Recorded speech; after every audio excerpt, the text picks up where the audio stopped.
Good morning. Basa tayo ng ating libro, History of the Filipino People by Agoncillo and Guerrero.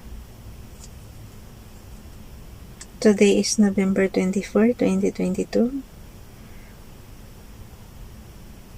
Karugtong pa rin ito ng Part 2, the Spanish period, and Topic 5 pa rin, Integration into the Spanish Empire. Yung last paragraph lang yung natin, basahin kasi bukas na siya, topic 6 na siya. So dito tayo sa Union of Church and State. Ayoko kasing maghalo-halo yung topic 5 tapos topic 6 ang babasahin, so kailangan tapusin muna natin yung topic 5 bago tayo pupunta sa topic 6. Yung bukas is Philippine Society under Spain. So, dito tayo ngayon sa November 24. Pasa. Union of Church and State. The odious political condition in the Philippines was worsened by the encroachment of the Church upon the jurisdiction of the government. The marriage between Church and State enabled the Archbishop and the heads of the religious orders to occupy significant positions in the central government. The priors dominated the Permanent Commission on Censorship, which controlled the press and the entry of books and other printed matter into the Philippines. The clergy competed with the civil officials in amassing wealth and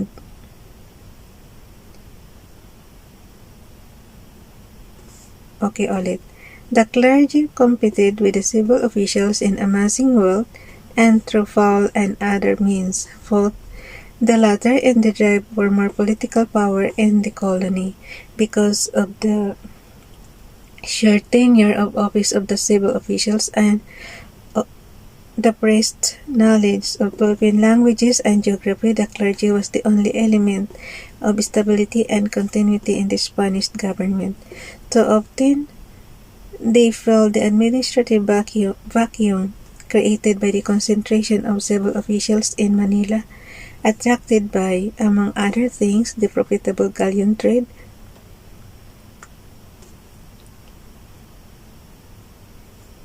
The parish priest was, as a general rule, the only Spaniard in the town, while the laws of the Andes has vested them with a duty to defend the natives, defensors de los indios. The parish curates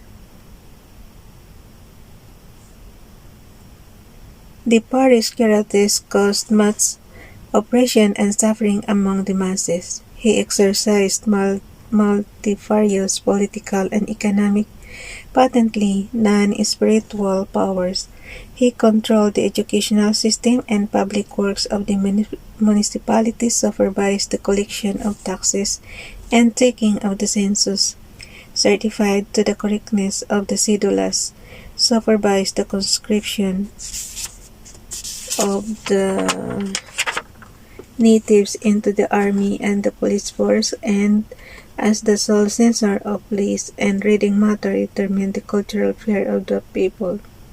So, yung sidula pala, noong araw pala talaga to. Di ba pagka mag-apply tayo dati ng work is, kumukuha tayo ng sidula. Pero na ilang taon na. Sinakop tayo ng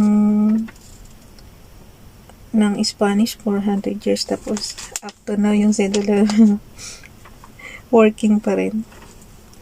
Okay, ulit tayo.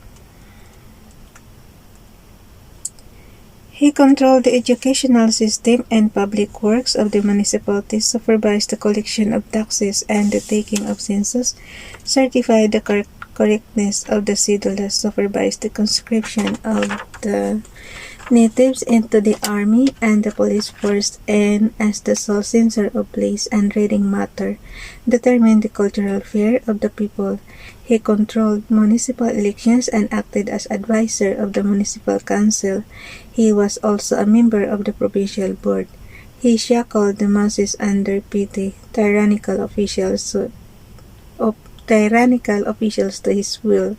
Indeed, in the eyes of the people, the parish priest was the real representative of the king.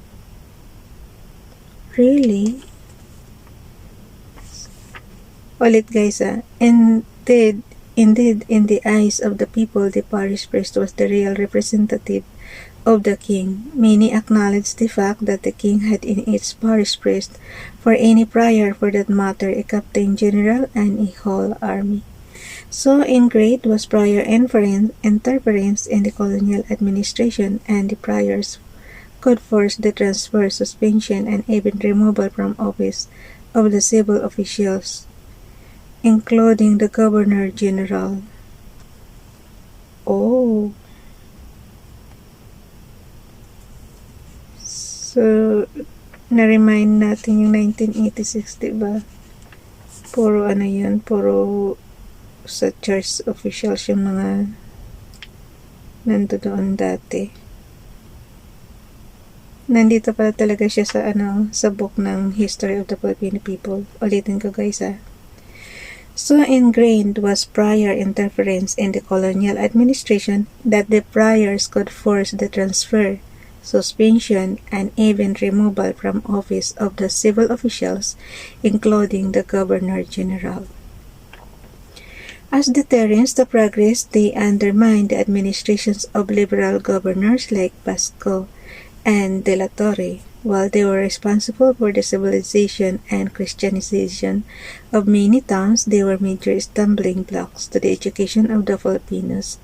As vanguards of the status quo, the friars sustained a systematic campaign of debasement, harassment, and prosecution against those Filipinos who advocated reforms for the Philippines.